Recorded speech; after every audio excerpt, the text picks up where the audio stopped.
Well, hello, everyone. I'm Melanie Humphrey Sonntag. I live in Cheyenne, Wyoming, and I am so honored to be here tonight to join all of you. We all had a huge shock last week, and Lisa and Matt, I'm so glad you're here as well, and I hope the rest of your family is able to tune in soon. Dom just meant the world to so many of us, and I'll get back to him in just a minute, I promise. Woody, it's so good to see you. You're looking fine, my friend, and your stories are so fabulous.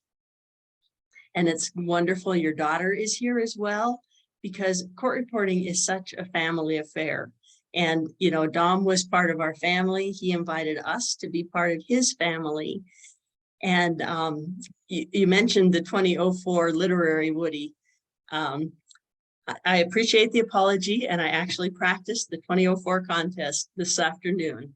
Today was my day 100 in the 100-day group, and I chose the 2004 with the doo-wop literary and the growing up in Brooklyn in the 1960s and Coney Island and the hair-raising proportions of the thrill rides, etc. I'm sure you remember it well. It knocked most of us on the floor, but it ended up being a very good practice test after the fact. One of my greatest honors was getting to be at the opening of the Gallery of Shorthand Reporting. And it opened in 2010 in the fall, and Dom and I had been talking about it. And he said, well, he said, can you come? And I said, well, it depends. I was president of NCRA as of July that year. And I wanted to come, of course, but I said, well, when is the opening? And Dom said, when can you come? That's when we'll have the opening. And so it was in late September, and it was one of the biggest honors of my career to get to be there. And I get goosebumps now thinking about the gallery. I'd heard so much about it.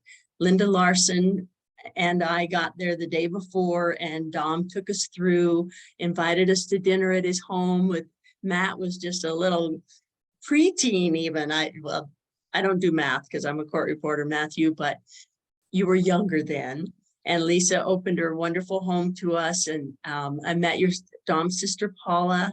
And I think another brother was there of yours, Matthew. And Dom was so proud of the gallery opening, but he was so proud also to share his family with us. And so many court reporters were there, many family members were there. And then the next day, at the opening of the gallery was so thrilling. You know, that was the day I met Arnold Cohen. I had known Bill for years, of course, but Arnold, the presence of the two of them was just fantastic. And Dom made that happen. To see the judges and all the people who came to the opening, Frank and Edna Nelson, BJ Shorak from the foundation, Mark Golden was our executive director at the time, several other board members were there.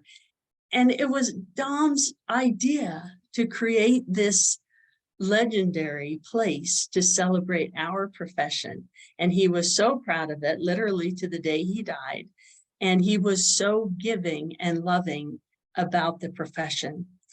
As Richard had mentioned earlier, when Dom did the Legends recording in New York that year, that was just incredible. So very well done.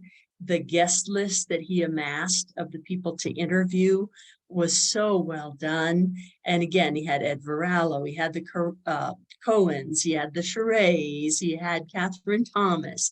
It was just everything Dom did, he did with aplomb and inclusivity. Richard, when you were talking about who he was, it just makes sense. He didn't know a stranger. I'm sorry, Matthew and Lisa, that you had to share him with us, because everywhere he went, he made new friends all around the country. Sue Terry posted yesterday a video of Dom dancing. I think it might have been at the New York convention in 2015 when he did the legendary interviews. And I have never seen a man or anyone have that much fun on the dance floor as he was having that night. So Josh, I'm sure you can get a hold of that video to include with your demonstrable evidence of the fine life that Dom Tursi lived. And I just feel so honored that he shared so much of himself, of his family, with his court reporter family. And he introduced me to a bunch of people I never would have met otherwise. And I hope I introduced him to a few here and there. And Joshua, thank you so much for putting this together tonight, giving people an opportunity to talk about him. What a wonderful, wonderful man he was. Sometimes we get to walk among greatness, and those of us who knew Dom Tursi were in that sweet group of getting to share his life for all the years we did. So I'm looking forward to listening to everybody else tonight. Thank you again for letting us be part of his sphere.